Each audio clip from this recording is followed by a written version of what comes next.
Battleground Productions presents Brass, the audio series, Episode 24, The Department of Topography and Statistics. The year is 1885, but not one that would be familiar to you. In many ways, the Paris of this world is very similar to our own, romantic and adorned with the astonishing art and architecture of the early years of the Belle Epoque, with the glories of the Eiffel Tower still blueprints on a drafting table. Yet thanks to the work of some of their greatest visionaries, including the renowned inventor Jules Verne, the heart of Paris also contains the Ledger, the largest analytical engine on the continent, whose size nearly dwarfs the considerable L'Observatoire de Paris, located directly across the street. On this November afternoon, on a narrow alley off of La Rue Mouton d'Auvergne, four men find themselves facing a particularly tall, though thoroughly unremarkable office building. Here it is, Father. 132 Rue Morgue. Yes, that's it. And what apartment? 622. 6 floors up. I hope there's a lift.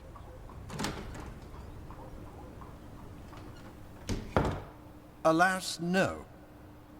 Race you to the top, Lord Whitestone? Absolutely, Cyril Brass. Ah, youth. Shall we proceed at a more leisurely pace, Mr. Grossley? If you don't mind. So, Mr. Grossley. Conrad, please. As you wish, Conrad. The fixed-wing craft I saw Lord Whitestone flying, is it true it was of your own invention? It was, sir. Well, a modification of several other models, including the Butteridge fixed-wing flivver. I'm curious. Do you have any idea what happened to Mr. Butteridge? Presumed lost at sea, sir. Or someplace else. He was a somewhat haphazard aviator. Is it the first such aircraft you've created? First, no. Lord Whitestone has been enthusiastic to try no less than 8 of our fixed-wing aircraft. Our? He is my chief investor. What's more, his natural affinity for piloting and his uncanny ability to survive some fairly problematic flights and hazardous landings has been invaluable. And you are the designer for each of these aircraft? That's right. And though I've learned a lot from the great aeronauts before me, like Butteridge and George Cayley, I've a set of notebooks full of designs that I've sketched down in the last 2 years. Thanks to Lord Whitestone's generosity, I've managed to bring them off the drawing board. And into the skies? For various durations of time, yes. Extraordinary. If I could ask, what are the primary obstacles to successful creation and manufacture of your designs? Qualified machinists, of course. It takes more than the village blacksmith to create specialty parts. And even when your machinists are good, it takes a beastly long time to get them properly calibrated, much less find dedicated men and women to work on them. You would employ women? You don't need brute strength to operate a machine. You need perseverance, intelligence, and a discerning eye. And in my experience, these are qualities that most women possess, but few men do. Ha! That is a truth. You know, I have sometimes thought that the difference between women and men is the difference between cribbage and nine men's Morris. Only I'm not always sure which we are and what they are. Certainly, whatever game it is that has more rules to keep track of, that's the ladies' game. Yet, come to think of it, I've played both games with my wife, and she absolutely demolishes me at both. Indeed. Lord Brass? Yes? How many more stairs? You're almost there. Oh, thank goodness. Best to leave the steep ascents to the fixed-wing craft, eh, Grossley? Indeed. And here we are. Wonderful. Shall I knock?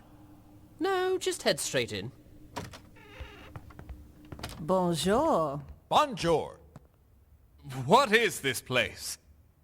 This is the Department of Topography and Statistics. I have an appointment with Mr. Carter. Oui, monsieur. Please, if you gentlemen will follow me. In here, if you please. Merci. D'accord. I'm hopeful that my message was received through the proper channels. Lord Brass? That woman just locked us in. Did she? She did. Oh. Best for us to wait here, then. Aren't you concerned about being held in here? Not particularly. What's that? I expect it's our conveyance. It could be a death trap. The room is Moving, yes. downwards. Exciting. Is this what you expected? Something like this, yes. It's been years since I visited the Paris branch of the department, and that was a different location. What's the one like in Vienna, Father? Something similar, but it descends to the sewers. Ew. Does this one? I don't know, to be honest. Ha! What's that? The walls. They're covered with... Human skulls and bones. Again. Ew. One of the old ossuaries, I expect. I've never cared for ossuaries. And here we are. Ossuary Central.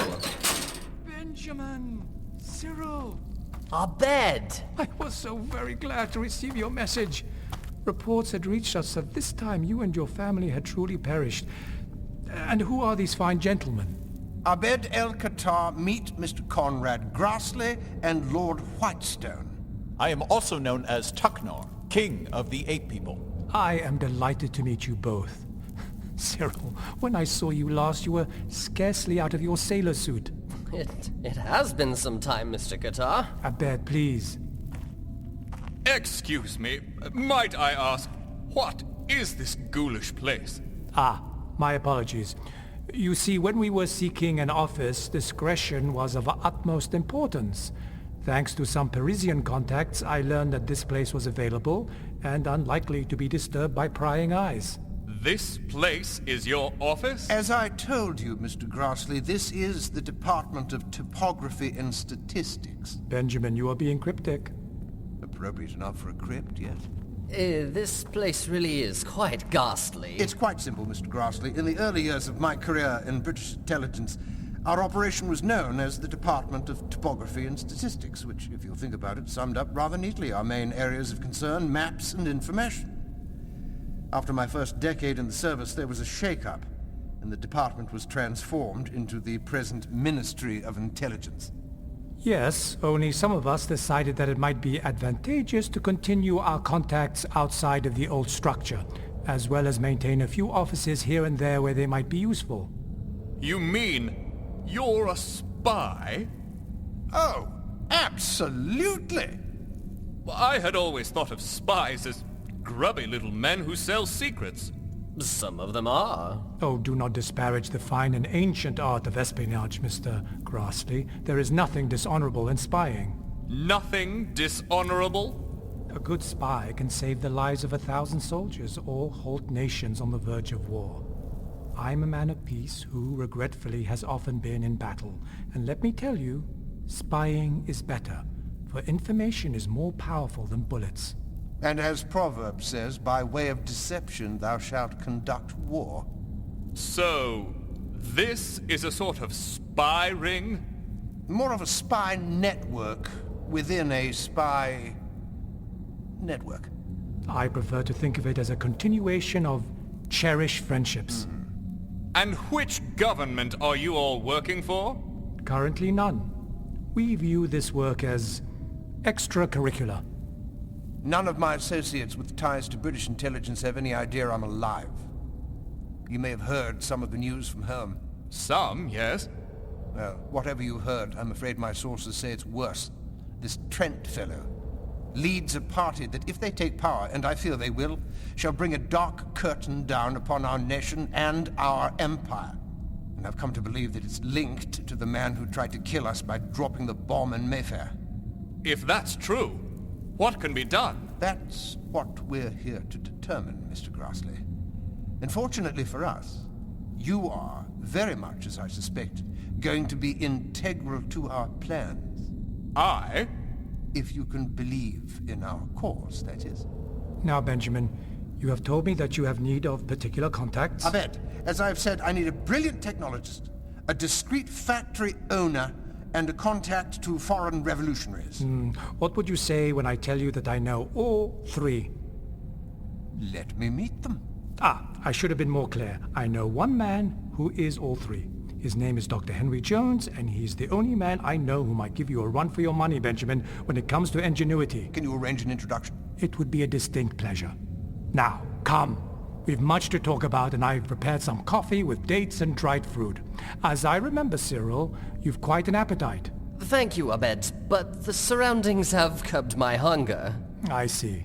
Unless you have some of those sweet Arabian biscuits? Ma'mool, I do indeed. Well then, if you don't mind, could I have a seat with a view of the fewest human bones as possible?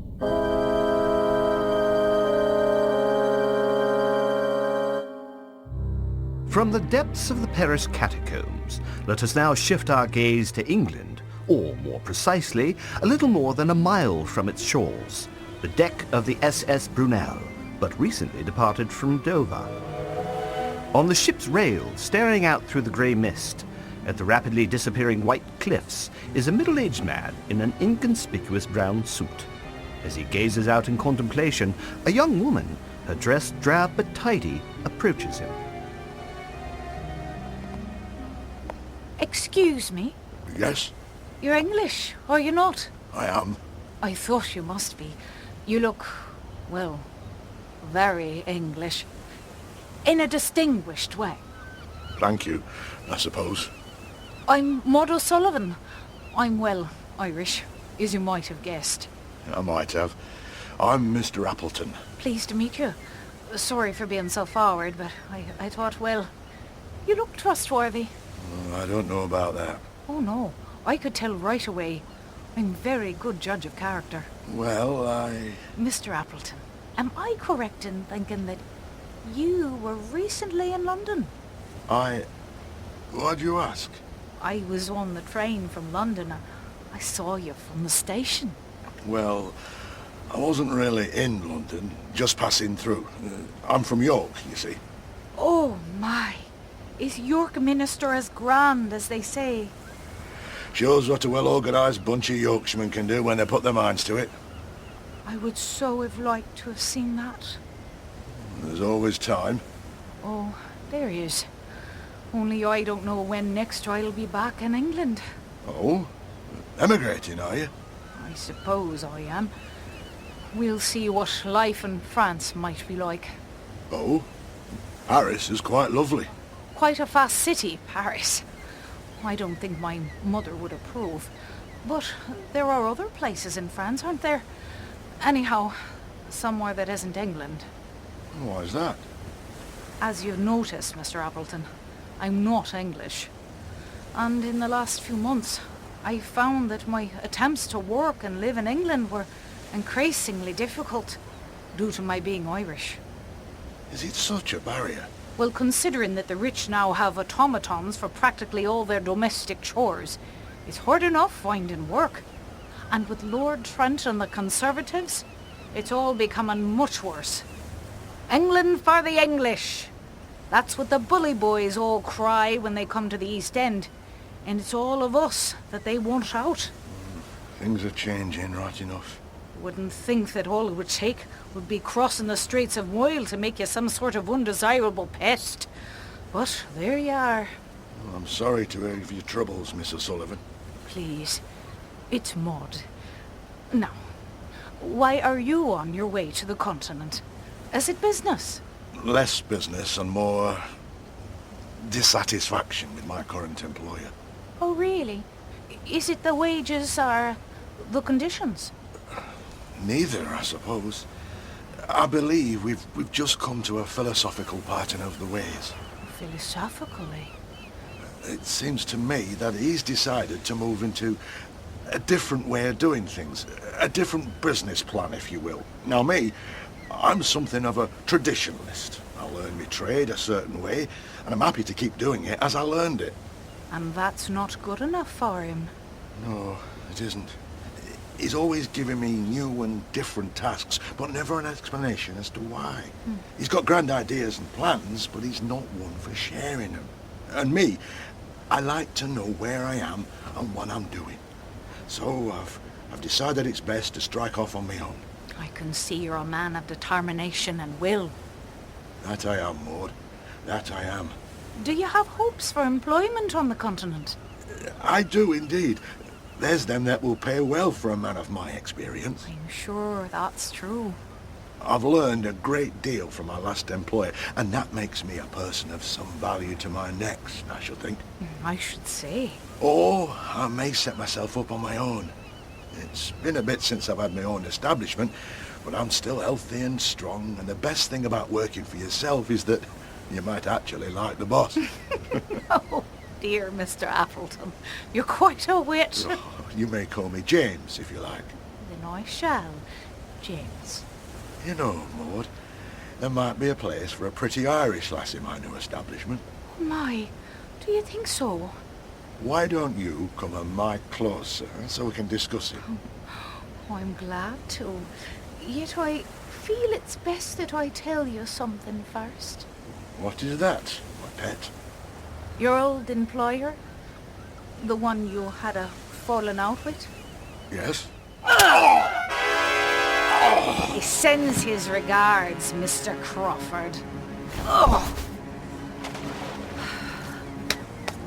Oh, I'm grateful for you for leaving a vacancy, seeing as I'm the most likely candidate to fill it.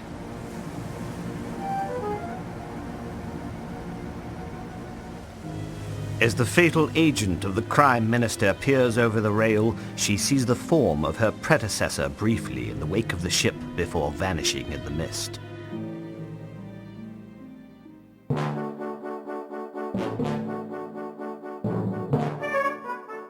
With such ruthless actions being taken on their own people, what sort of fate shall England suffer if the plans of these villains should come to fruition? For the answer to this foreboding question, join us for the next episode of Brass. Brass is manufactured by Battleground Productions and features Kate Kraay as Lady Brass, Charles Leggett as Lord Brass, Katherine Grant-Suttie as Gwendolyn Brass, and Jeremy Adams as Cyril Brass, with Larry Albert, Margie Bickman, Lisa Carswell, Yussef Guindi, Nancy Frye, Ronnie Hill, Philip Keiman, John Longenbaugh, Matt Middleton, Terry Edward Moore, Tad Morgan, and Nikki Visel. Brass was recorded at Seattle Voice Academy, engineered by Shauna Pennington-Bard and Chris Leah, with sound designed by Kirsty Gilmore and music composed by Bruce Monroe. It was written and directed by John Longenbaugh. For more information on Brass, go to battlegroundproductions.org, find us on Facebook and Instagram, and to support us, fund us on Patreon, and leave a review wherever you listen to your podcasts.